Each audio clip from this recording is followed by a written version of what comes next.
Dick Van Dyke, now 99 years of age, walked into the View studio that morning with more than just a microphone in his hand. He carried decades of life, stories, and integrity. It was meant to be a simple promotional appearance, celebrating his memoir, sharing memories, maybe telling an old Hollywood tale or two. But by the end, he walked off live on national television, and the room will never forget why. The cameras rolled. The applause was warm. Whoopi Goldberg welcomed him. "We're honored you joined us today, Mr. Van Dyke," she said, voice soft but dignified. He sat, leaning forward slightly, the lines on his face telling years of laughter and struggle. Sunny Hostin opened the questioning gently. "Mr. Van Dyke, your career spans so many generations. Some say the films and television of your era reflected views that today are challenged about race, gender, roles. Do you believe your work holds up under modern scrutiny?" A hush fell. The question held more weight than it seemed. Van Dyke paused. He studied her for a moment, as if measuring time itself. Then he spoke, calm, slow, each syllable deliberate. "You know, I've spent nearly a century telling stories. Stories about human beings, their faults, their kindness, their laughter. If we judge every story by today's lens, we lose the power of history. We lose the chance to learn from the past." The applause was soft, respectful. But Sunny leaned in further. "But Mr. Van Dyke, shouldn't our change? Shouldn't creators be held to new standards of sensitivity?" Again, the room braced itself. Van Dyke's voice remained gentle, yet firm. "Yes, art grows.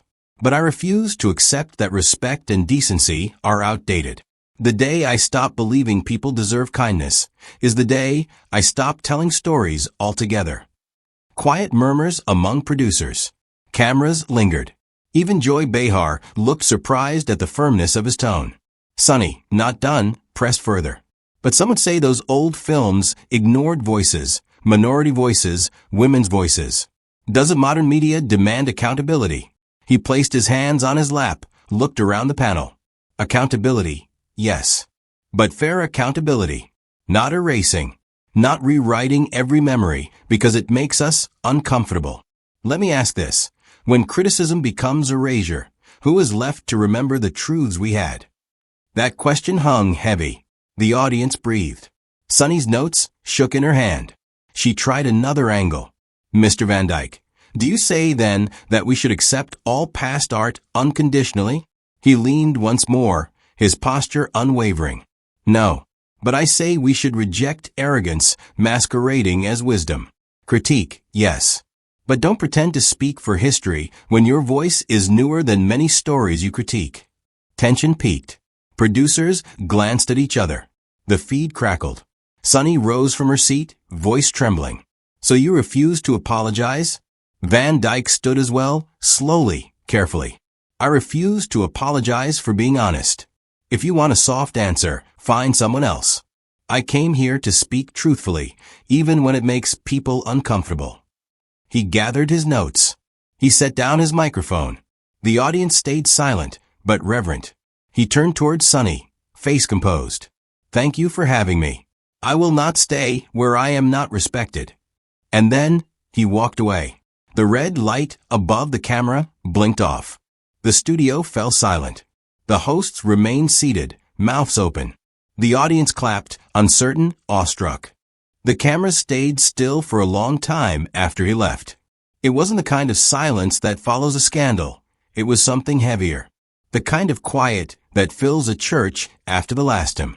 When the broadcast cut to commercial, you could see Whoopi Goldberg leaning over, whispering to Sunny, "You pushed him too far."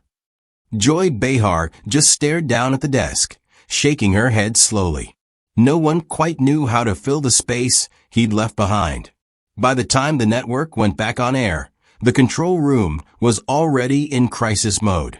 Editors were arguing over what to cut, producers were asking for statements, and one young assistant muttered, "We just lost the nation's grandfather." But out in the world, the story was already alive. Clips of the exchange hit social media within minutes.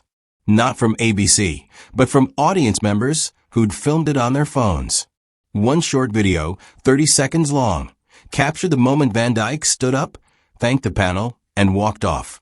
The caption read, "Even at 99, he's still got more class than the whole table." That clip spread like wildfire. By noon, it had over 2 million views. By evening, senior forums and veteran pages were filled with comments. "I grew up watching that man. He never disrespected anyone. That woman tried to corner him, but he kept his dignity. They don't make men like that anymore." It wasn't just nostalgia. It was something deeper, a generation that felt unseen, watching one of their own stand tall again. Later that night, The View issued a statement saying the interview had gone off script. But people didn't buy it. The footage showed exactly what it was: a man defending decency in a time when confrontation sells better than respect. Van Dyke said nothing. Not a tweet, not a press release. Just silence. And that silence spoke for him. 3 days later, a local reporter in Los Angeles caught up with him as he was leaving a diner. They asked, "Mr. Van Dyke, what happened on The View?" He smiled that same warm, humble smile that made America love him 60 years ago. "Nothing happened," he said softly. "I just got tired of people mistaking loudness for honesty." It was barely 10 words, but it became the quote of the week. News outlets replayed it again and again. Fox ran it as a headline: "Van Dyke reminds America what manners look like." CBS called it the quiet stand heard around television. Even CNN's late-night anchor admitted on air he handled it with more grace than anyone we've seen in years. A week later, The View opened without Joy or Sunny at the table. Whoopi addressed the audience directly. "Sometimes," she said, "you have to remember that respect goes both ways. We all make mistakes, but that man deserved better." The studio audience applauded softly, the kind of applause you hear when people aren't celebrating, but agreeing. Van Dyke never returned to the show, but his walk-off became a symbol. The moment an old-school gentleman reminded a younger world that you don't have to shout to make a point. He didn't argue, didn't curse, didn't grandstand. He simply stood up, said his piece, and walked away. And for many watching, that walk carried more strength than any speech. It wasn't rebellion. It was grace. And it was something this country hadn't seen in a long, long time. If you grew up in a time when people disagreed without hatred, you understand why this story matters. If you believe respect never goes out of style, share it. Because sometimes the loudest statement a man can make is to quietly walk away.